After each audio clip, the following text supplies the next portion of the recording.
Welcome to Accelerate My Practice. So glad you could join us here today. We're still down in South Padre. Not a week later, we're going to film a couple shows while we're here.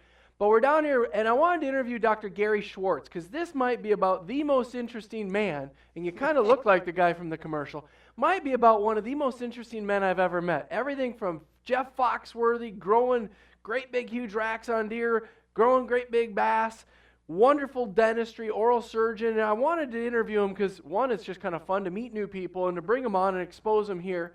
And I think that he probably has some things that, from a clinical perspective, you might all find useful and helpful. So I just kind of want to interview him and get to know what he's all about and share a little bit of his story with our whole crew out there and see what everyone has to say. So I want to thank you very much for joining me. Well, you're welcome. It's been great to have you here. You've brought an energy to this Dentist Who Care conference of ours that unlike anything I think I've ever seen. I've heard the crowds in here in your room all day long, and I'm going to be in here myself tomorrow morning and listen to you guys. Where I had seen my practice begin to level out. And one thing I've noticed is that as guys get older and their practices mature, that will happen. Once they level out, they're going to start going down. Yes. And the best solution is to invest in your practice. Yes.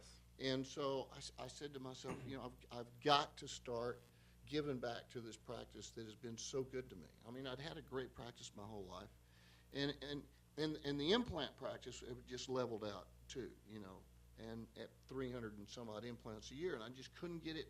It'd go up to 350 and then down to 325, then up to 340 and then 330 and then 350, and it was just doing that. And I've been practicing since '83, and I've had her in this position for the last 5 years. So that's number one. Number two, I would tell you simplifying the process for me to where I can move quickly and not drag things out with that patient. I've been there with that philosophy that you've got to have a surgical guide for every case. If your surgeon's not using a surgical guide, find another surgeon. I'm going to just tell you that's baloney. Yes. I mean, I do not remember the last time I laid a flap to take out an erupted tooth. So you do still punch? I use Proximator with a mallet.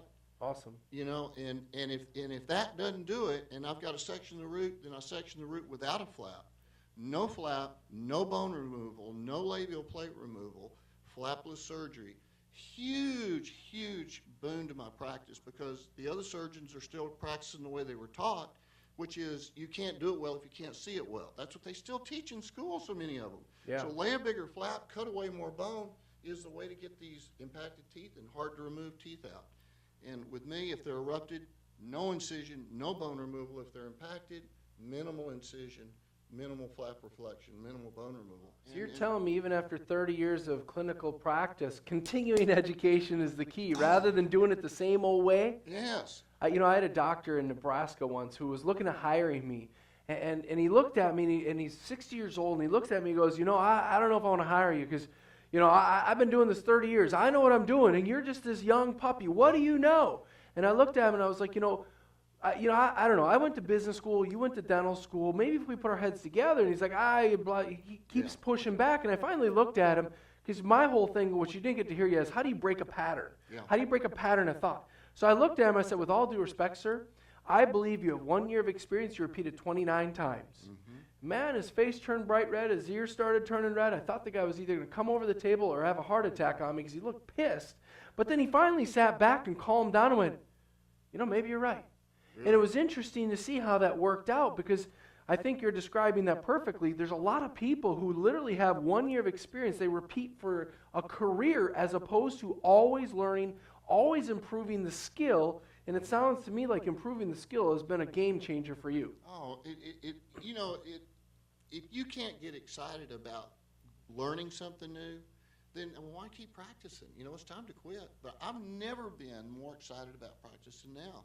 And I've never learned more, over a short period of time than what I've learned in the last year, 2 years, 3 years, 4 years. It's crazy. So what's my message? My message is we have an awesome profession. To be able to take care of people like we can and like we do and change their lives and help them is a godsend and an awesome opportunity. To get paid for it on top of that is unreal. Embrace your profession. It's wonderful. Pour yourself into continuing education and love your patients. And give back like we're doing right here at Dentist Who Care. I mean, we've given over $300,000 of free care away. and more than doubled what we did last year. So, love the profession. It's wonderful. As I started the show off with, you might be the most interesting man I've ever met in dentistry, and you kind of look like it, less the beard. And with that, I think I might go down and have me a Dos Equis with you. Let's do it, dude. And we'll call it a day. So I want to thank everyone for joining us this week. Can't wait to see you next week, 8 o'clock on the Mountain, 10 o'clock on the East Coast. Until then, have a wonderful day, and thank you, Dr. Schwarz, for joining me. Thank you, my friend. My pleasure. Thank you.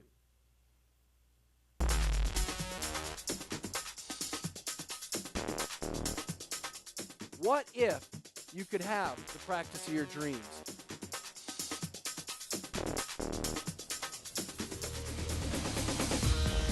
What's holding you back?